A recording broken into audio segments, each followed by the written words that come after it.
हे बच्चों,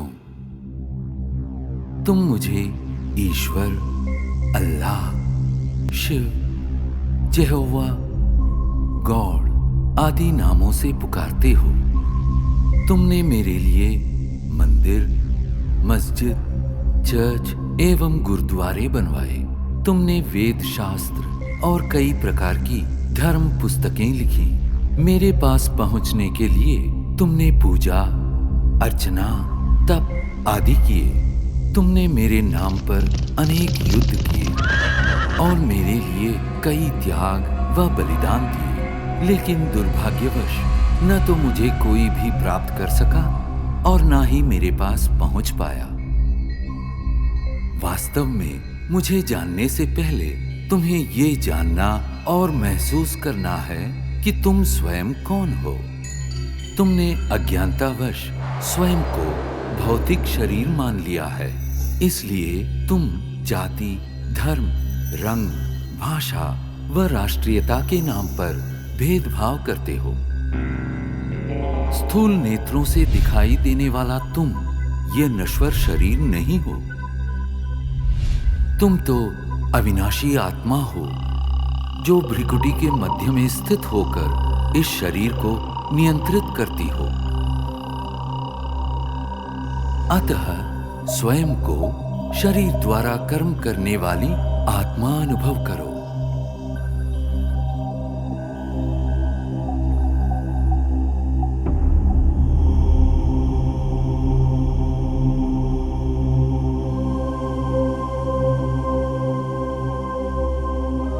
अब कुछ क्षणों के लिए सांसारिक बातों व उनके वातावरण से स्वयं को अलग करो।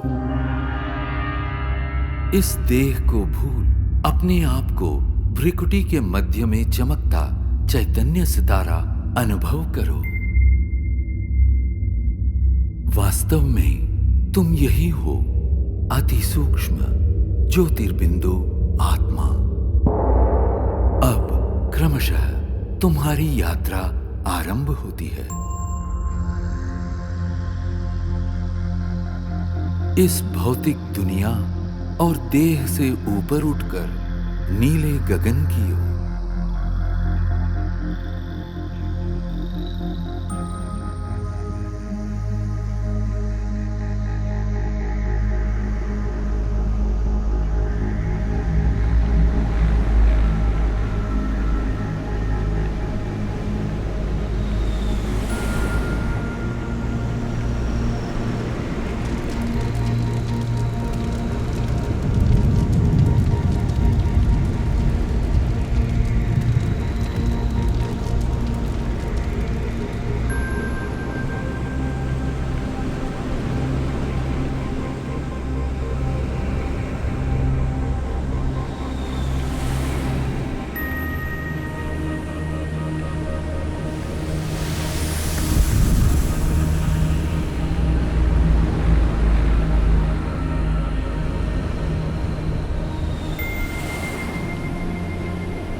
सूर्य, चंद्र, तारागणों से भी पार अब तुम एक सुनहरे प्रकाश युक्त दुनिया में पहुंच चुके हो।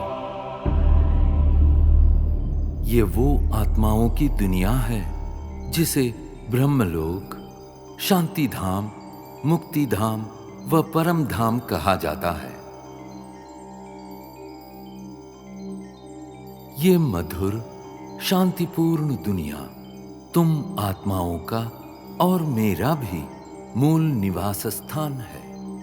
मैं तुम आत्माओं का पिता, परम पिता परमात्मा शिव हूं। तुम आत्माओं की तरह मैं भी अति सूक्ष्म हूं। ज्योतिर्बिंदु होते हुए भी ज्ञान गुणों में सिंधु के समान हूं। मैं सर्वशक्तिमान जन्म मृत्यु के चक्र से परे होने के कारण सदा पावन हूं। तुम सब आत्माएं मेरी प्रिय संतान हो।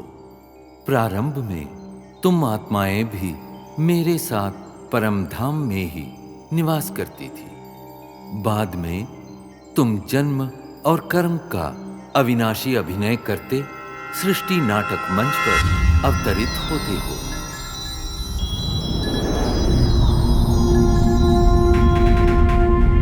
ये अनादि अविनाशी नाटक सतयुग, त्रेता युग, द्वापर युग और कलियुग 4 युगों में विभक्त है। प्रत्येक युग की अवधि समान रूप से 1250 वर्ष है और इस कारण पूरे कल्प की आयु 5000 वर्ष है। हर 5000 वर्ष में इस सृष्टि चक्र की हूबहू पुनरावृत्ति होती रहती है। कल्प के आरंभिक काल में सभी प्राणी और प्रकृति के 5 तत्व पावन थे। उस समय संसार सुख, शांति और आनंद से परिपूर्ण था।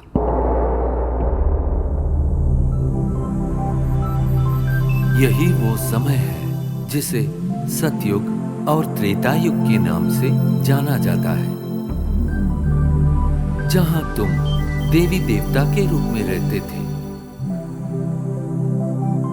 इस 2500 वर्ष की अवधि को स्वर्ग, बैकुंठ, बहिश्त, जन्नत, पैराडाइज आदि नामों से जाना जाता है। सतयुग अर्थात स्वर्ण युग में श्री लक्ष्मी और श्री नारायण का अटल अखंड राज्य था। तत्पश्चात त्रेता युग अर्थात रजत युग में श्री सीता एवं श्री राम ने राज्य किया।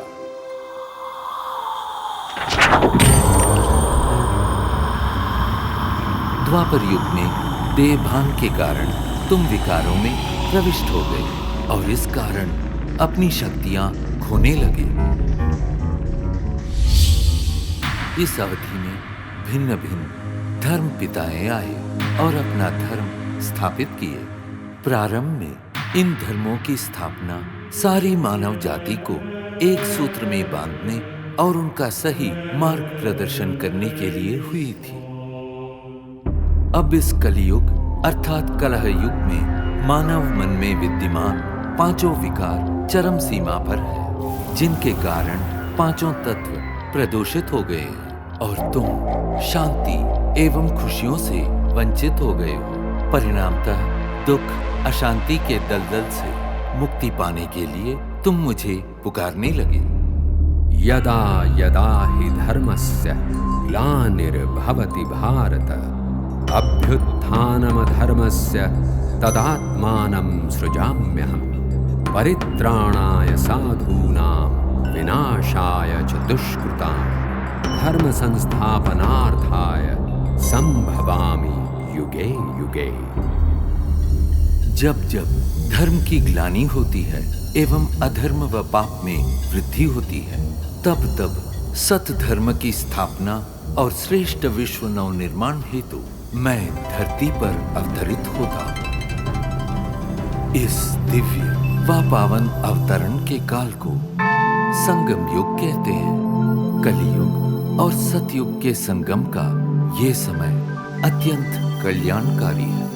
गीता में दिए इन वचनों के अनुसार अब भारत भूमि पर मेरा अवतरण हो चुका है।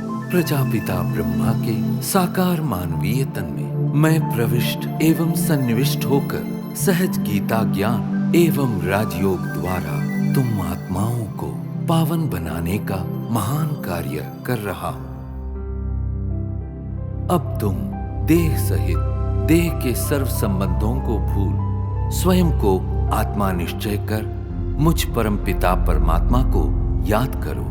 यही राजयोग है जिसके द्वारा तुम्हारे जन्म जन्मांतर के विकर्म दग्ध होंगे और तुम सर्वगुणों एवं सर्वशक्तियों से संपन्न हो जाओगे।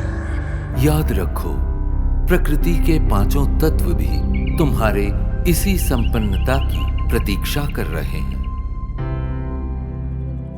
मेरे प्यारे बच्चों, मैं वही हूं जिसे तुम अनेक वर्षों से खोज रहे हो।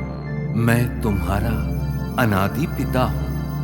मैं जो हूं, जैसा हूं, मुझे भली भांति पहचानो और मेरी श्रीमत पर चलो, ताकि आने वाले स्वर्णिम युग में तुम अनेक जन्मों का श्रेष्ठ भाग्य प्राप्त कर सको।